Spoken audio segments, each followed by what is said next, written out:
Hello, everybody, and welcome to Deep Dive Zone. This is a Sonic the Hedgehog replay podcast for fans of all shapes and sizes. As usual, I'm your host, Devin, joined by my comrades, Lauren and Bruce. And guys, today we're talking about arcade games. This was an interesting episode to play for. Definitely some unique games here. Yeah. Yeah, I have to wonder, like, is it that they feel weird because, obviously neither of these are traditional Sonic games, because today we're talking about SegaSonic the Hedgehog and Sonic the Fighters, and both of them are different in terms of development and in terms of gameplay, but is it also just the fact that when you build for an arcade machine that you have to put coins in, that it just lends itself to a different kind of design? Yeah, I don't think standard Sonic really would have felt the same if you just slapped him on an arcade cabinet. So I think these two methods just feel a lot more fit for the arcade. One of them is a fighting game. Yeah. Yeah, so SegaSonic the Hedgehog, this thing, I think that it fits the arcade game moniker pretty well, because this thing, if it were an arcade machine that I could actually visit, it would be a coin guzzler. Oh god, yes. Oh yes. You know what though? I would probably play it because I had a really fun time with this game. Yeah, so this was, I think this was yet another Japan-only game. I mean, it doesn't have English text, so. Yeah, as far as I can tell, it was Japan only. And it is an isometric obstacle course, I guess? Like, isometric obstacle course pseudo-platformer, I think is the best way I would describe it. Yeah, so this thing was it was a pain to set up because MAME is not got the most intuitive UI, and even then, whether you're controlling this thing with an analog stick or with a keyboard or whatever, the original control setup for this was a trackball that you had to swipe with your hand to get Sonic to move. And that makes it very hard to play with a joystick, at least to me.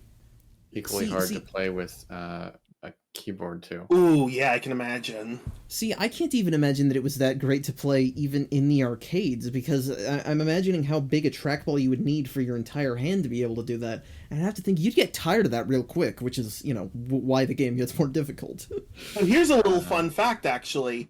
I have played one of Sega's other trackball arcade games. I played Zaxxon years ago at a local arcade, and that game, it is pretty iffy to control, so I think you might be right. Yeah, well, and this is just like a recurring thing with Japanese import cabinets in general, because there was a local arcade that Lauren and I would sometimes go to where they had a Panic Park cabinet, and that game, you have big, like, joysticks on tracks that you have the two players that go up against each other slam into each other with these big handles.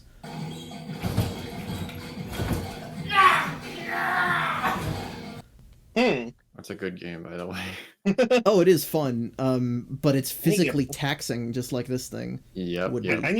I need to get back to the arcade. They're fun. Well, if you found that machine, you'd find that it was almost completely destroyed because players had ripped into it so much. I can imagine. Yeah. But meanwhile, SegaSonic, it's difficult to control, but it's difficult even if you could control it, because this thing is non-stop. Yeah. It's very, like, Twitch action. It is a big, long hallway of death for one of 3 selectable characters to go through. You get Sonic, but this was also the initial game to introduce Mighty and Ray.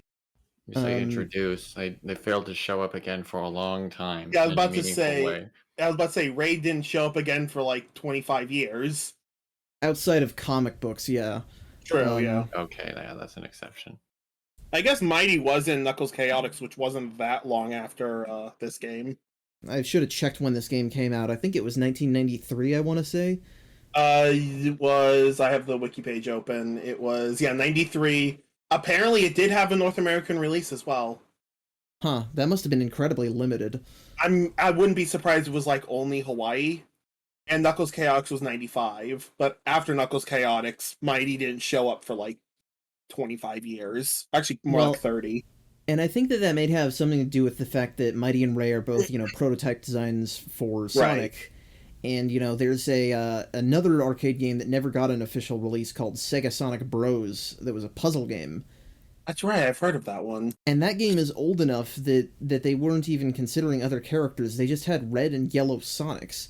And so I'm wondering if maybe at the time this was in development, it's like, because these were obviously designs that eventually became Knuckles and Tails. So I'm wondering if maybe this was developed even earlier than we give it credit for. I'm with that thought process, I wouldn't be surprised. Because it's not just that they look similar to Knuckles and Tails, but also the vocal direction, in that this game has voice directing. They don't have the same actors that Knuckles and Tails do nowadays, obviously, but the Japanese seiyuu that they chose give off a lot of the same vibes. Right. Was that? But, yeah. Which, this game has voice acting, a decent amount of it for 93. And some you were pretty talking good about getting acting. the yeah, I like it. Yeah, so I want to like specifically put out there the fact I loved Robotnik's voice work. It was done by Masaharu Sato, who is also, at least to me, Master Roshi. Yeah, from Dragon Ball. Well, and it's funny you mentioned that because Sonic in this game is Takeshi Kusao, who is Trunks. Oh, interesting. Which probably explains why both of them are so good at being loud and yelling. Yeah. Yes, I can feel the panic every time I'm about to screw up, which is very frequent in this game. Oh, yeah. Yeah, this game is a cavalcade of obstacles. You don't get a second to stop and, well, check your controls, but a second to breathe. It is always something chasing you, or the ground falling apart, and it's a little intense, and I like that. It's pretty intense. Yeah, right. It's not bad. It keeps you on your toes. Never a dull moment for sure. Yeah. I do get a little bit of depth perception issues with the isometric perspective, though. I think I think that was one of my notes. Or maybe that was for a different game, but I do agree. Yeah. Yes, every time I had to hit something, whether it be a boss or just like I like to break out of a cage at the beginning, which was really difficult for me, surprisingly so. I'm terrible at aiming. Depth is hard. I don't remember which level it is. The water level, which I think is one of the last ones, there's a section with just a moving waterway of platforms that you have to jump on. Oh god, yes. I just died over and over and over again. Oh, I'm so glad. 100%. I'm so glad MAME just lets you pump in as many coins as you want. Yes. Well, it makes it a weird thing to try and give an opinion on, though, because it means that you're necessarily getting a different experience. Yeah, that's true. But I think it's a better experience, so I don't really care that much. Yeah. Well, the way I kind of looked at this game is Robotnik is out for blood, and it's my blood, and I have no choice in the matter, and eventually I'll get through, completely beaten up and battered, but, Sonic is unstoppable or whatever. You want to keep some of your blood, yeah. Which, that said, as I said, it is amazing to watch Sonic panic every time you're about to fall off. And also, at the end, when I'm bad and I don't get... I don't know what the requirement was for getting like a good enough score or something, but if you don't, then Robotnik like laughs at your face, and I have to say I laugh with him every time. I don't care if he's mocking me. It's hilarious. Oh yeah, no, I never got any of the bonuses, because whatever the score is on that thing is way too high. It must be designed for people who like regularly come back to the arcade to play this one game. Probably. That was something that I saw a lot at arcades as a kid, but as a kid I was always like, no, I want to go and do all the variety of these many different games. Right. I mean, I keep saying arcade, but I mostly just mean like Chuck E. Cheese. Sure, but it's the same idea. It's hard to say what Chuck E. Cheese is. Is it an arcade? Because there's that debate like, is Chuck E. Cheese a restaurant? It's a restaurant. It's also an arcade. It's a hybrid. It's a hybrid. Categorize Exactly. it definitively. It's an unholy abomination. Right. Yeah, but so we've got, 6 levels? Something like that? They're mostly variations on a theme of many traps. Yeah. Yep. There's fire and ice and desert and water and I guess landslide is not a particularly usual theme for Sonic. Yeah. I think I listed Landslide Limbo as my favorite level because it's mostly just pure maneuvering. It's not a lot of doing other stuff. I didn't really have a favorite, but I will say Landslide Limbo can't be my favorite because the boss at the end, unlike everything else in the game, that if you just screw it up, eventually it just lets you continue if you, again, have infinite coins like us. But the boss at the end of that, no, you have to kill it. And it took forever for me. Well, and if I were gonna guess any level would be your favorite, it would be Trap Tower, just because I know you'd recognize the music. Well, that's where you're wrong. I did not recognize the music, but you cued me that I was supposed to recognize something, so I did research. I'm like, okay, I guess it's used in Mania's pinball stage. I barely played Mania Plus, so yeah, I didn't I guess recognize it's it. just that whenever there was something that got referenced in Mania, you tended to be quick to jump on it, so I thought so. Well, see, I got you because I did get the other reference, which is that the numbered icons for the levels are reused in Mania's regular final boss when Robotnik is targeting you. Wow, that is a much more obscure thing that I did not notice at all. Speaking of the level select, I love how it shows you moving on the map, and Robotnik just gets more and more furious every time you beat one of his death trap zones. And then you just get right back into it, and he just screams at you as you fall into whatever's coming next. I love the very loud sound of him smacking on his table when he does that. Yes, I love that. Arcade games are one of those things that never really had any standardization in terms of volume. No, they really didn't, but I don't know. I guess that's why people like them. Well, yeah, no, I think that this is a game that, it's again very difficult to assess how good it is because we're playing it in such a different format than it was released. Right. If I found it at like an actual arcade and tried it out, I might have a very, very, very different opinion on it. But the thing that it does have is charm in spades. Oh, it has a lot of charm. Definitely. As I said, I had a lot of fun with this game, and I think a lot of it was just how charming it was. I love the animation on the character sprites. They're so fluid. Oh, I was gonna mention that the animation it's just beautiful to look at. If I could set a GIF as my as like wallpaper like normally in Windows, there'd be a good chance I'd choose something from this game. It's 4 in the morning and I'm trying to figure out what the hell Bruce meant by this. You would set an animation from this game as your wallpaper? Like a teeny-ass character sprite? What the fuck are you talking about? I'd say the one thing that doesn't feel that charming is the ending, where you get to Robotnik's tower and you run in and you confront him, and then he runs away and sets a 20-second countdown that gives you a complete game over if you don't make it out before then. And guess who didn't make it out? I used save states, so I got to see it, but I still had to play through it twice. Yeah. Fun fact: I accidentally loaded one of your save states while I was playing like level 4 or 5, so I had to restart the entire game. Oops. Oh, that sucks, man.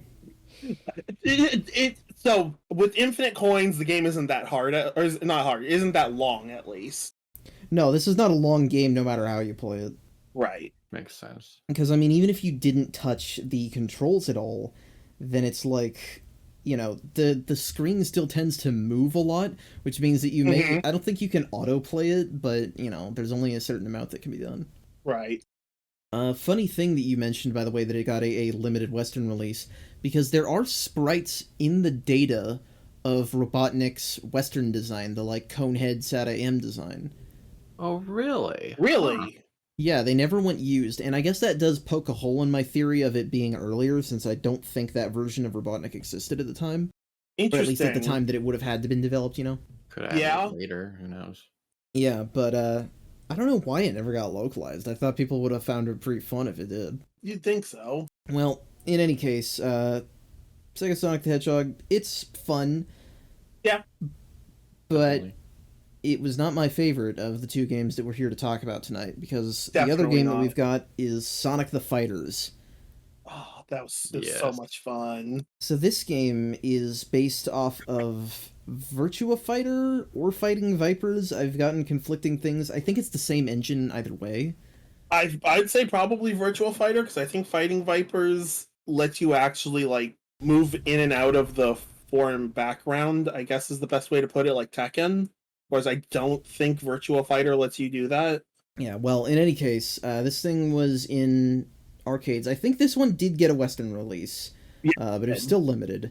But the version that we played was the 2012 XBLA version, which is it's flatly the better version of the game. Because it's got support for modern resolutions, and you can play as. Actually, this game has several newcomers to the series rather than just the secret one, because this is the first game to introduce Bean the Dynamite and Bark the Polar Bear. Once again, saying introduce is quite a stretch, barring the comics. Yeah, we've got this green bird with bombs and this yellow. He doesn't really look like a polar bear, but he's big, and they're Bark is not a polar bear; it's a polar bear. Oh, of course. Well, that's a good segue into the fact that Robotnik's name is misspelled in the intro to Robotonic. I didn't notice that. Yeah, it's spelled with a C too. Interesting. Yeah, but I mean, this game. What story it has is you gotta collect 8 Chaos Emeralds, don't ask why there's 8, and then you take a rocket to the Death Egg and you fight Eggman and Metal Sonic there. Yeah, and everyone wants to be the one to do it, so naturally they fight each other in true fighting game fashion. Of course, instead of all working together. Yep. Maybe that's why, like you end up wasting so much time, that's why it only gives you like 15 seconds to beat Eggman. I don't know if we want to jump all the way there, but that was a great moment. Yeah, when that's pretty cool. It did the 30-second countdown in the cutscene, and it was literally 15 seconds, and then you have 15 seconds to fight. I was like, oh my gosh, timers are wrong so much in fiction, so it's great. I also managed to lose that fight on my second playthrough. It's just a panic moment. Just mash as many buttons as you can. Pretty much. I tried to. I played the whole game actually. I tried to play it normally, but. Well, this is a classic style fighting game where you have a whole bunch of different inputs between 2 buttons and a stick that can do various motions to do different attacks, and every character has their own moveset, which is very detailed. There's a lot that you can experiment with. Problem is, I'm not going to be able to do that. Yeah, that was my thing. It's like, cool, I can do all of this. Just shame I don't know how.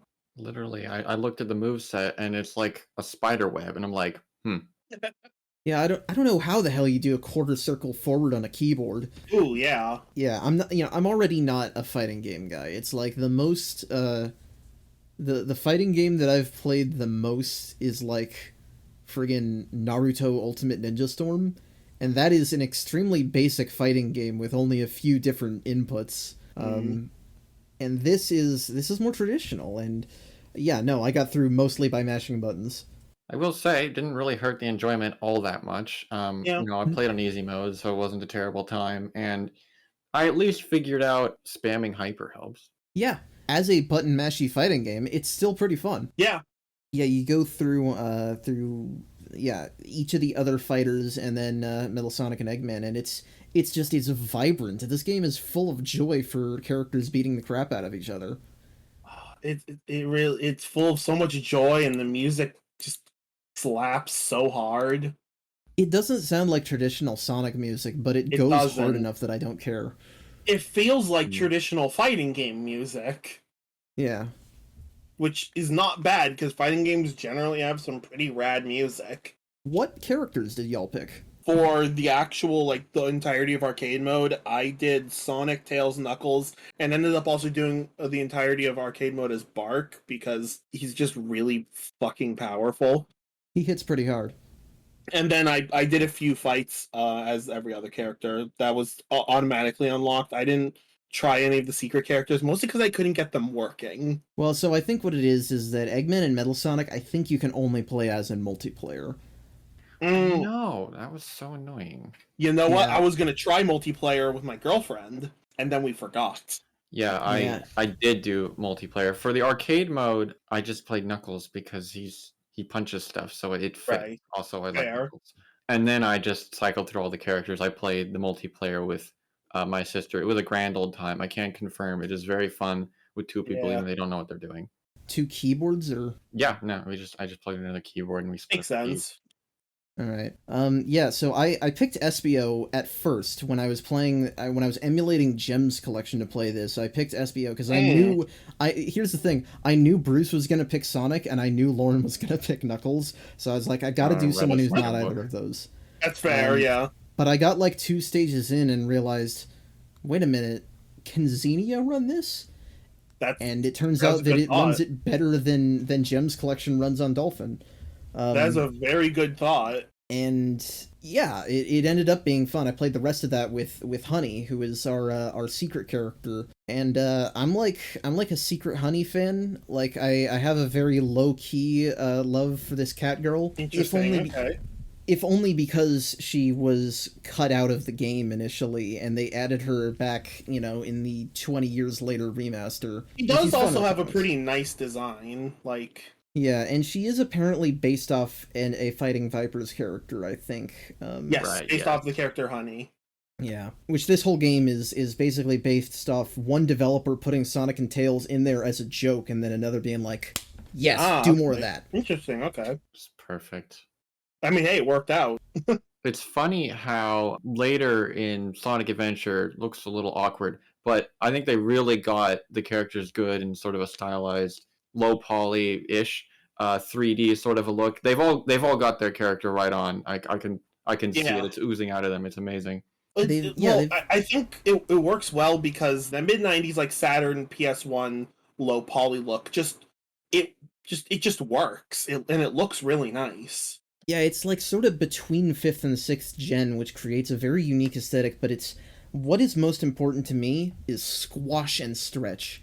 I love that so much. So this game has so much cartoony movement to the characters, which is what Sonic has been missing for literally 20 years since this game. Honestly, yeah. Even in the modern games, it's like he's okay, but the only stuff that has that level of animation in the modern games is the pre-rendered CG stuff. Yeah. And I guess Rise of Lyric also, but... We'll get to that when we get to it. That's gonna be a while. But this game has the personality of the characters on point, to the point that it started pissing me off, because Tails' stupid grab attack where he picks you up and throws you at the ground, and he smiles at you all innocent while he does it, it annoys me. Yes. It does a lot of damage, too. It does. Yeah, There's a lot of attacks in this game that just do, disgusting amounts of damage. I actually intentionally play this game with low damage, just because I want the matches to last a little longer. Fair, yeah. If you don't, they're just depressingly short, almost. Maybe in the single-player version. I left the settings on default. But with multiplayer, it's just like, oh, shoot, I, messed up for half a second, and then my sister destroys me, or vice versa. And then I'm like, then I'll switch to this other character. We went on rotation like crazy until eventually we realized that if you turn hyper with Fang, his gun turns into a machine gun. It's ridiculous. Oh, wow. And so then we just both went sniper, and it was like high noon. It was whoever shoots first wins. It was amazing.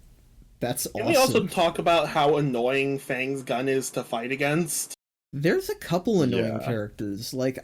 For the first few fights, I would usually steamroll him, because, Knuckles, I love the guy. He's a little pathetic as the first boss or the first fight of this game. But I would always plateau at Espio. Espio just clapped my cheeks the first time I got to him most times. Yes, Espio, Fang. I also started having some strange amounts of trouble with Amy. Well, each character's got their own little gimmick of annoying things they can do. And Amy's is that she can hit you with the hammer, which I want to say this is the first game that she uses the hammer in. I'm not sure about that, but I think it might be. But she can hit you with it and squash you down, so you're all tiny and can only do wimpy punches. Yeah, that's funny. Yeah. So that makes Amy, a unique fight, and like you said, Fang has his gun that makes him an engaging, different kind of battle. And being with his bombs, he can spam those things, and it can make it annoying just to get to him. Yeah.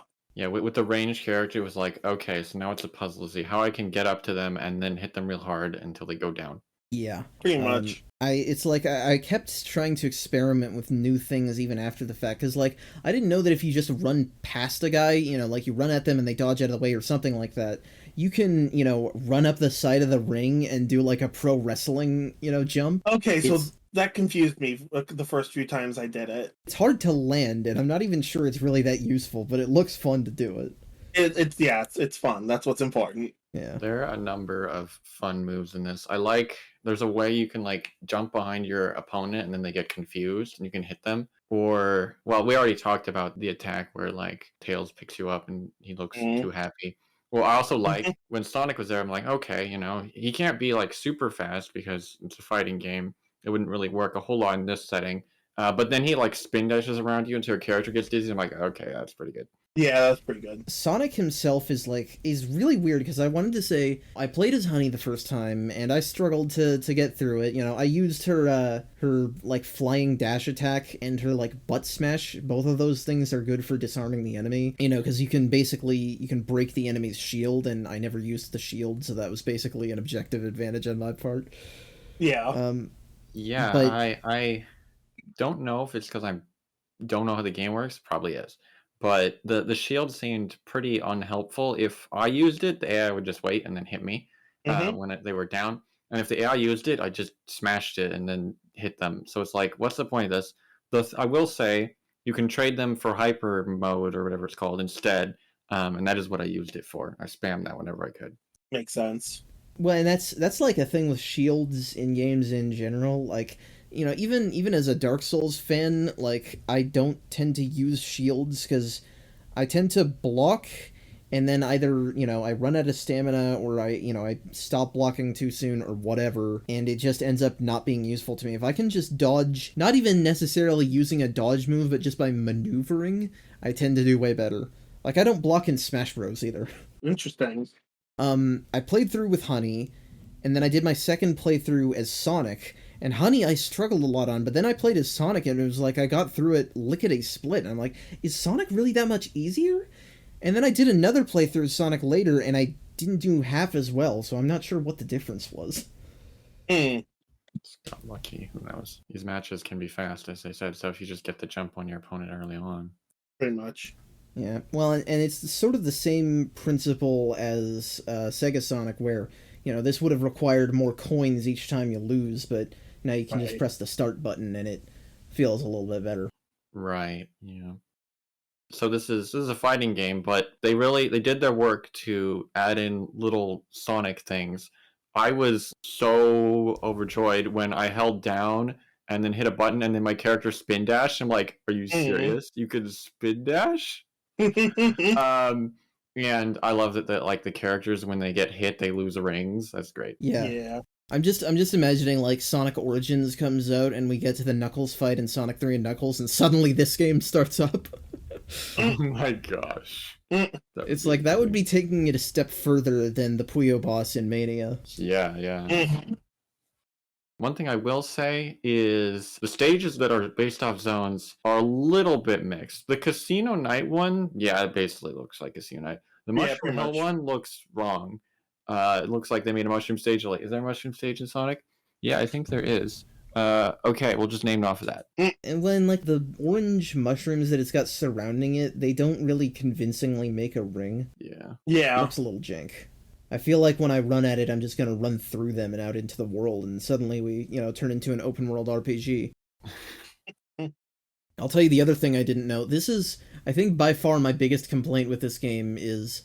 I could have used, like, a tutorial or training mode. Yes, I wanted some sort of single-player fighting mode that wasn't just arcade. Because it's like, theoretically, I maybe could learn some of these moves if I had something to experiment with them, but also it means that, there's just things that happen sometimes that you can't explain, because if you get so busy mashing buttons that you accidentally do a combo, you want to be like, wow, how did I do that? But even if you check the pause screen, you don't know what the thing you just did is called. Right. Yeah. It also lets me know that, for example, if you press start, it changes the camera angle to be behind your character, which looks kind of cool, but is extremely difficult to actually play with. I did not know that. Yeah, I think I did that like once or twice, and both times I got confused. Yeah, no, that was the thing, is I did it by accident at first, and I had to reset because I thought my game was bugged.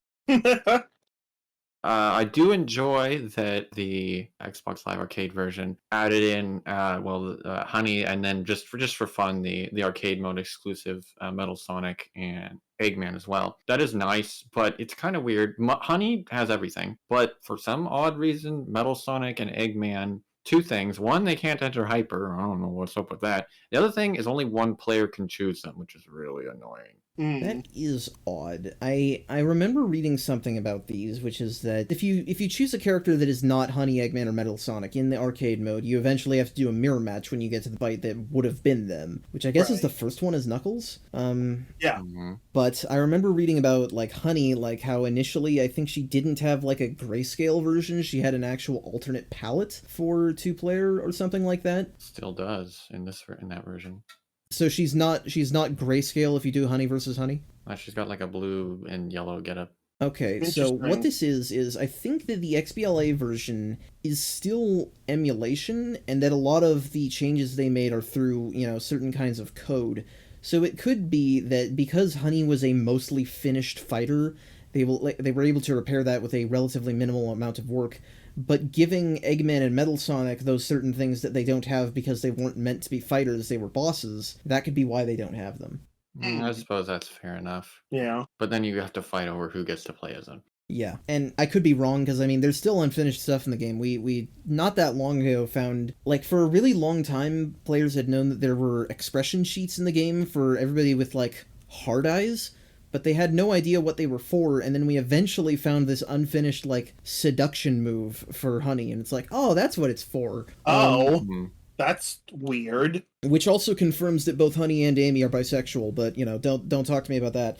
Anyway, so, there's just stuff that couldn't be restored, and the thing that kills me about it is that I feel like fans could do a lot of that stuff on their own, but this thing was never released on PC, and I don't know why. Yeah, this seems like the perfect game for Sega to release on, like, Steam, along with all their other Retro Sonic games. Exactly. Well, they've done it with plenty of other Retro Sonic games. Why not this one? Yeah, well, because, basically every, retro game that's gotten a release has gotten a Steam release. Sega has problems with bringing certain Sonic games to PC.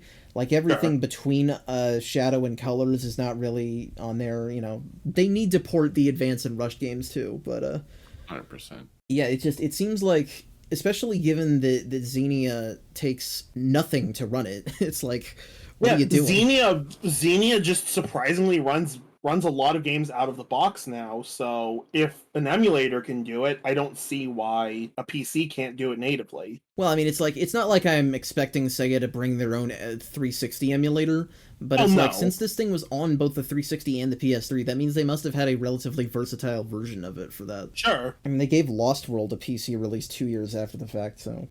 Everyone's favorite game. Yeah, I was going to say... I like that game! I paid no attention to that, so I didn't even know it had a PC release. In any case, Fighters ended up being surprisingly good. What I'm interested in seeing is when we get to Sonic Battle, how is that going to hold up? It's a very different kind of fighting game, but I'm wondering if it's going to be better or worse. That's right. I forgot there was another fighting game. Yeah, that'll be interesting. I remember when I played that however long ago, similar to Fighters, I suppose. I just didn't understand what was going on, but maybe it'll be better. I feel like that game's a lot harder than Fighters, though. That's probably true, because I don't think you really have much of a difficulty select for the campaign mode of that game, but it's also weird in that game only has one attack button, maybe two, kind of, whereas this game has 2 attack buttons and then a billion of combinations. Right. But as for right now, that is going to be it for the arcade episode of this show, and surprisingly better track record than I expected. I guess we're not reviewing, like, Waku Waku Sonic Patrol Car, or SegaSonic Cosmo Fighter, because I couldn't get those working, but I don't think we're missing out much. Those, they look a little bit shallow. Whereas next time, we're going to have some questions, I think, because we're going to be doing... the shitpost episode? No. Never mind. That's right. No, it isn't. Next episode is the Saturn episode, where we're going to be taking the rest of our leap into the third dimension. We're going to be talking about Sonic 3D Blast and we're going to be talking about Sonic R, and we're going to be talking a little bit about Sonic Jam, and it is going to be, I think we might even argue a little bit. It's going to be very different from tonight. Boy, do I have things to say about 3D Blast. I am so excited. It's going to hurt. It's like a group therapy session. Bring on the pain. Well, we will endure all of that pain next time. My pain is still far greater than yours! Thank you all so much for watching, and have a great night.